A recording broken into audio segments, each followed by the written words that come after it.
Suivez un message pour toi avec le prophète Sédek Emmanuel. Bonjour ou shalom, cela dépend, que le nom de l'Éternel soit béni dans ta vie. Je te salue dans le nom précieux de Jésus-Christ de Nazareth.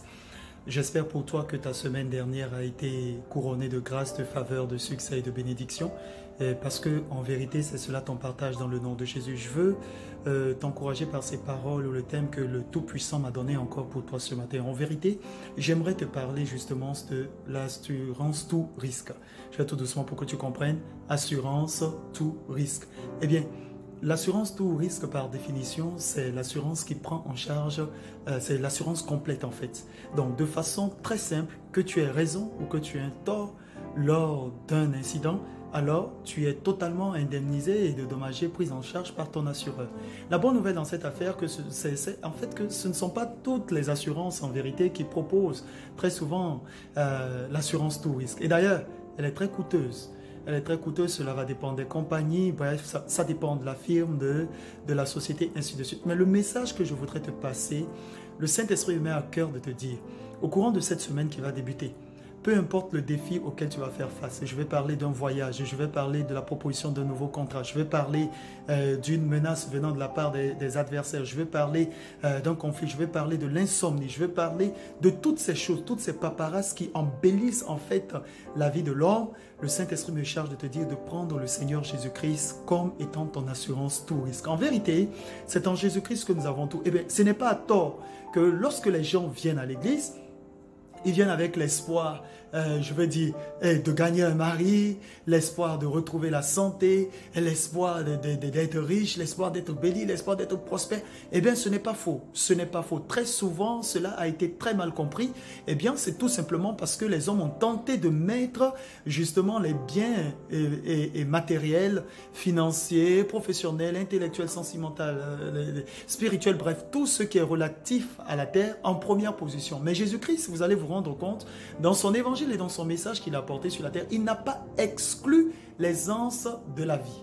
En d'autres termes, il n'a pas exclu pour toi la joie et le bonheur. C'est pourquoi il a dit, cherchez premièrement le royaume de Dieu et sa justice, et toutes ces choses vous seront données par-dessus. Il n'a pas dit, et vous retrouverez toutes ces choses au ciel. Non, il a dit, et toutes ces choses vous seront données par-dessus. En vérité, lorsque tu gagnes d'abord le royaume des cieux et sa justice, la malédiction d'Adam, la malédiction donc adamique, n'a plus de raison justement de t'atteindre. Tu es exempt de cela car la Bible déclare que Christ s'est fait malédiction pour nous. Est-ce qu'on se comprend un peu? Et la parole va plus loin, on dit de pauvre qu'il était, de riche qu'il était, autant pour moi, il s'est fait pauvre afin que par sa pauvreté tu puisses enrichir.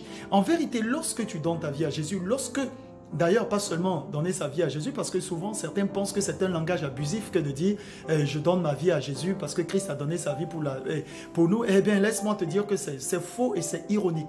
Parce que quelque part dans les Saintes Écritures, Jésus-Christ dit, voici je frappe à la porte, je me tiens à la porte et je frappe, celui qui entend ma voix, ouvre, j'entrerai chez lui. Eh bien, je viendrai, je souperai avec lui, mon Père et moi, nous viendrons, nous ferons notre demeure. En d'autres termes, Jésus-Christ dit, moi j'ai accompli le plan du salut pour toi, je t'ai racheté par mon sang précieux. Alors maintenant, à toi de faire le pas et d'accepter justement ce prix que j'ai payé en ta faveur. Donc c'est dans ce contexte que nous parlons justement de donner notre vie à Christ. Il a déjà donné la sienne, c'est déjà réglé. Maintenant, est-ce que nous sommes prêts à le suivre? C'est la raison pour laquelle il dit que celui qui veut me suivre se charge de cette croix. Alors, qu'est-ce que je suis en train de te dire? Tu as un problème par rapport à la justice? Prends Jésus-Christ comme étant ton avocat. Tu as un problème de maladie? Prends-le comme étant le médecin par excellence. Tu as un problème de pauvreté? Prends-le comme étant le banquier qui te prêtera sans intérêt. En fait, Jésus-Christ est ton assurance tout risque. Au courant de cette semaine, que cette parole résonne dans ton cœur. Je suis en train d'entendre dans mon esprit le Saint-Esprit qui me dit qu'il y a une personne qui n'arrive pas à se résoudre des rêves, des cauchemars, de l'esprit de mort en réalité, de la crainte, de la palpitation.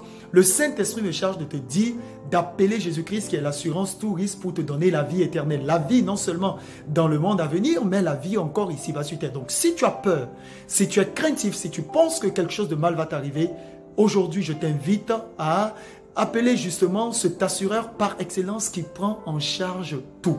Que Jésus-Christ te visite au courant de cette semaine. Amen. Je répète que Jésus-Christ te visite dans ton boulot, dans ton domaine, dans ta famille, dans ton foyer. Eh bien, c'est ton partage, la joie, le bonheur, c'est ton partage. L'aisance, c'est ton partage. Dieu t'a créé afin que tu puisses être heureux et paisible. Arrête de donner trop d'importance à Satan. À certaines personnes, je voudrais dire au courant de cette semaine, s'il vous plaît, ne donnez pas à Satan la valeur qu'il n'en a pas. Parce que vous savez, parfois, à force de l'appeler, à force de dire « le diable arrière de moi, Satan, ainsi de suite », vous lui donnez l'importance qu'il n'a pas. Eh bien, le diable ne peut pas toucher à un domaine de ta vie, de votre vie, même si vous voulez, en parlant du public, sans que vous l'ayez lui-même, vous-même, autant pour moi, ouvert la porte d'accès. Eh bien, ferme toutes les portes et laisse Jésus-Christ rentrer. Pour ma part, j'ai choisi le Seigneur Jésus-Christ et puis il est mon assurance tout. C'est ainsi que les Saintes Écritures, l'apôtre pourra dire, et mon Dieu pourvoira à tous vos besoins selon sa grande richesse. Amen. Et mon Dieu pourvoira à tous vos besoins. Et quelque part, on dit, faites connaître vos besoins à Dieu par des prières, des supplications, des actions, des grâces. Et l'amour de Dieu qui surpasse toute intelligence gardera votre cœur. Il te bénira au-delà de ce que même tu penses et imagines. Que Dieu te bénisse au courant de cette semaine. Un seul mot, Jésus-Christ est ton assurance, tout risque. Confie-lui tout, absolument tout. Je dis bien absolument tout. Car il n'y a pas ce dossier qu'il ne maîtrise pas. Il n'y a pas ce dossier justement qui est au-delà de lui. Qu'il te bénisse abondamment. Que la puissance du Saint-Esprit également t'accompagne dans tout ce que tu vas faire et sois heureux. La vie, elle est belle, elle est fabuleuse, elle est heureuse. Pour moi, je dis encore, mon année est heureuse et c'est moi qui fais mon année. En ce sens que le plan de Dieu accompli en ma faveur s'accomplira certainement.